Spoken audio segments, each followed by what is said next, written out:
আমি আজকে বন্ধুরা আপনাদেরকে একটা দারুণ রাইস করে দেখাবো। খুবই ভালো লাগে এটা খেতে, জানেন এত সুন্দর লাগে না। আমার ছেলের তো ভীষণই পছন্দ। আর এটা মানে আম দিয়ে করতে হয়। এর আগেও আমি করেছি, আপনাদের দেখিয়েছি। আপনারা দেখে থাকলে হয়তো দেখে থাকবেন, আমার চ্যানেলে রেসিপি দেওয়া আছে। তো আজকে আবার আমি আপনাদেরকে এটা শেয়ার করছি। আমি সুমনা চলে এসেছি আমার রেসিপি ঝুলি থেকে একটা রেসিপি নিয়ে। আশা করি আপনারা সকলে ভালো আছেন, সুস্থ আছেন। আমি আজকে আপনাদেরকে ম্যাঙ্গো রাইস করে দেখাবো। তো সেই জন্য দেখুন, এখানে আমি তো দুটো আম নিয়ে নিয়েছি। কাঁচা আম লাগবে এখানে, একটা একটু ছোট, একটা একটু বড়। এই যে সাইজগুলো দেখুন, এটা একটু ছোট। তো এই আমটা কুড়ে নিতে হবে প্রথমে। আর এটা খেতে দারুণ টেস্টি হয়। এই ম্যাঙ্গো রাইসটা ভীষণ টেস্টি হয়। আপনারা যদি না খেয়ে থাকেন তাহলে এই সময় রেসিপিটা দেখার পরেই অবশ্যই একবার খুব তাড়াতাড়ি করে খেয়ে নিন। দেখবেন বাড়ির বাচ্চারা বা বড়রা সবাই কিন্তু আবার খেতে চাইবে। তাহলে এই কাঁচা আম থাকতে থাকতে আপনাদের কয়েকবার খাওয়াও হয়ে যাবে। তো সেই জন্য আমি এখানে আমগুলো কুড়ে নিচ্ছি। এই আমটা কোড়া হয়ে গেলে আমি চলে যাব সরাসরি রান্নায়। দেখুন একটা আম কোড়া হয়ে গেছে, আমি আরেকটা কুড়ে নিচ্ছি। দেখুন বন্ধুরা, ডেকচিতে আমি তেল দিয়ে দিয়েছি। এখানে দিয়ে দিচ্ছি শুকনো লঙ্কা 4-5টা আর সর্ষে ফোড়ন। এবার আমি দিয়ে দিচ্ছি কারি পাতা আর দিয়ে দিচ্ছি এখানে 1 টেবিল স্পুন ছোলার ডাল। আমি এখানে ভিজিয়ে রেখেছিলাম, সেটা দিয়ে দিলাম ফোড়নে। এখানে 1 চা চামচ ধোয়া কলাইয়ের ডাল, সেটাও আমি দিয়ে দিলাম ফোড়নে।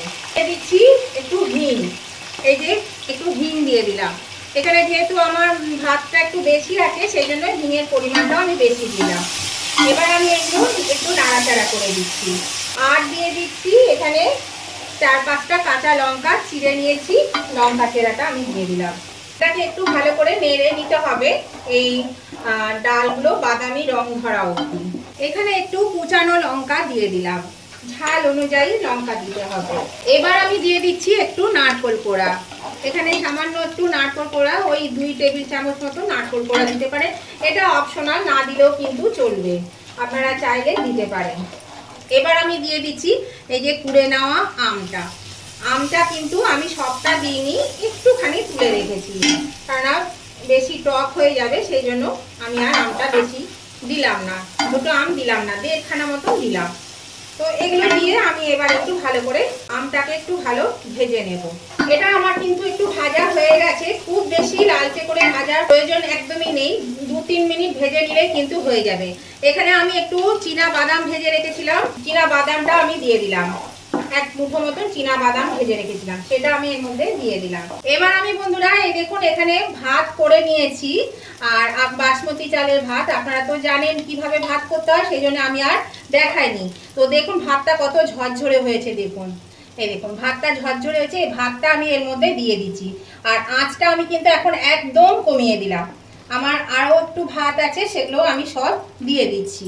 এর মধ্যে সমস্ত ভাত দিয়ে দিয়েছি, আর এখানে স্বাদ অনুযায়ী দিয়ে দিচ্ছি চিনি। অবশ্যই চিনি লাগবে, আর আম আছে, আমটা টক, সেই জন্য সেই বুঝে চিনিটা দেবেন। এটা কিন্তু একটু টক টক হবে। আর এখানে স্বাদ অনুযায়ী নুন আর সামান্য একটু হলুদ। হলুদ কিন্তু বেশি লাগবে না, হলুদ খুব সামান্য দিলেই হয়ে যাবে। তো আমি এখানে নুন আর হলুদটা দিয়ে দিলাম। এবার আমি এটা ভালো করে মিশিয়ে নেব। নতুন বন্ধু যারা আমার চ্যানেলে প্রথম এসেছেন, প্রথম ভিজিট করছেন, তাদের কাছে আমার অনুরোধ, চ্যানেলটা যদি এখনো সাবস্ক্রাইব করে না থাকেন তাহলে অবশ্যই কিন্তু সাবস্ক্রাইব করে আমার পাশে থাকবেন, আর পাশে থাকা বেলটা অবশ্যই ক্লিক করে দেবেন। তাহলে আমি যখনই আবার নতুন নতুন ভিডিও আপলোড করব, সাথে সাথে নোটিফিকেশন আপনাদের মোবাইলে পৌঁছে যাবে, আর সবার আগে আপনারা আমার ভিডিও দেখতে পাবেন। আর আমার উভয় বন্ধুদেরকে বলছি, আজকের এই ম্যাঙ্গো রাইস যদি আপনাদের ভালো লেগে থাকে, দেখতে দেখতে যদি এখনো লাইক দিতে ভুলে গিয়ে থাকে, তাহলে অবশ্যই লাইক বাটনটা একটু প্রেস করে দেবেন। আপনাদের একটা লাইক আমাকে এগিয়ে নিয়ে যেতে অনেকটা সাহায্য করে। আর যদি ভালো লেগে থাকে, খুব ভালো লেগে থাকে আজকের এই রেসিপিটা, তাহলে অবশ্যই কিন্তু আপনাদের বন্ধু বান্ধব, আত্মীয় স্বজন সকলেই যাতে পেয়ে যায়, তার জন্য আপনাদেরকে প্রচুর পরিমাণে একটু শেয়ার করে দিতে হবে। প্লিজ একটু শেয়ার করে দেবেন, সবার কাছে যাতে পৌঁছে যায়। আর কেমন লাগলো আজকের এই ম্যাঙ্গো রাইস আপনাদের, সেটা জানাতে কমেন্ট করতে কিন্তু একদম ভুলবেন না। অবশ্যই কমেন্ট করে জানিয়ে দেবেন এই রেসিপিটা আপনাদের কেমন লেগেছে। আপনাদের একটা কমেন্ট আমাকে পরবর্তী রেসিপি বানাতে অনেকটাই উৎসাহিত করে, আর মিষ্টি মিষ্টি কমেন্টগুলো পড়তেও কিন্তু ভীষণই ভালো লাগে। উভয় বন্ধুরাই কিন্তু লাইক শেয়ার কমেন্ট করতে ভুলবেন না। দেখুন আপনাদের সঙ্গে কথা বলতে বলতে এটা কিন্তু মেশানো হয়ে গেল। আর এটা কিন্তু বন্ধুরা খেতে ভীষণই ভালো লাগে, আর বাচ্চারা তো ভীষণই পছন্দ করবে এরকমভাবে যদি একটু রাইস করে দেন। এটা খেতে সত্যিই দারুণ টেস্টি হয়। আমার ছেলে প্রায়ই বলে, কিন্তু কাঁচা আম সবসময় তো পাওয়া যায় না, বলুন কাঁচা আমটা কখন পাবো, এই আম উঠলে তবেই না। তো সেই জন্য এই সময় আমি অন্য কিছু করব ভেবেছিলাম, কিন্তু দেখলাম যে না, এটাই আপনাদের সঙ্গে আরেকবার শেয়ার করে দিই। আজকে আমি আমিষ করছি, এর আগে আপনাদের যে রেসিপি আমার দেওয়া আছে সেটা আমার নিরামিষ ছিল, আপনারা সেটা দেখে নিতে পারেন। আর এটা আপনারা দেখলে ভালো লাগলে অবশ্যই কিন্তু একদিন করে খান, দেখুন ভালো লাগবে, আপনাদেরও ভালো লাগবে খেতে। তো এটা আমার মেশানো হয়ে গেল, আঁচটা একটু বাড়িয়ে দিই, আর 2-3 মিনিট নেড়ে নিয়ে আমি এটা ঢাকা দিয়ে দেবো। সেটা একটু ঢাকা দিয়ে দেবো মিনিট 10-এর জন্য, তাহলে বাকি ভাতটা সেদ্ধ হয়ে যাবে।